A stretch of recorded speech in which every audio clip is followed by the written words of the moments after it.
ہر عبادت سے برتر عبادت نماز، ساری دولت سے بڑھ کر ہے دولت نماز، ہر عبادت سے برتر عبادت نماز۔ الحمد للہ رب العالمین والصلاة والسلام علی سید المرسلین، اما بعد فاعوذ باللہ من الشیطان الرجیم، بسم اللہ الرحمن الرحیم۔ الصلاة والسلام علیک یا رسول اللہ وعلی آلک واصحابک یا حبیب اللہ، الصلاة والسلام علیک یا نبی اللہ وعلی آلک واصحابک یا نور اللہ۔ حضور نبی اکرم صلی اللہ تعالی علیہ وآلہ وسلم کا فرمان ذیشان ہے، اکثر الصلاۃ علی یوم الجمعہ فإنہ یوم مشہود تشہدہ الملائکہ۔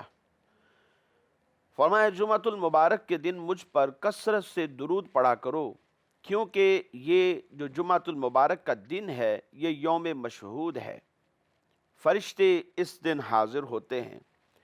لیس من عبد یصلی علی الا بلغنی صوتہ حیث کان۔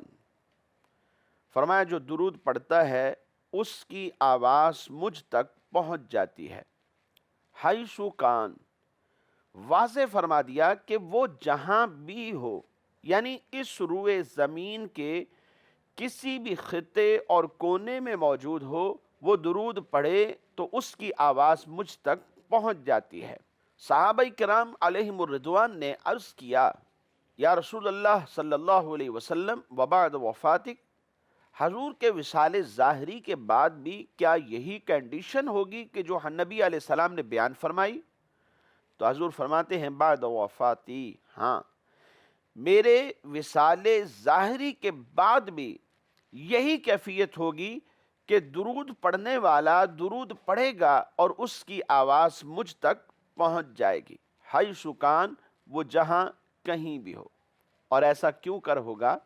حدیث مبارک میں اس بات کی بھی وضاحت فرمائی، ان اللہ حرم علی الارض ان تأکل اجساد الانبیاء، کہ بے شک اللہ تبارک و تعالی نے زمین پر نبیوں کے جسموں کو کھانا حرام کر دیا ہے۔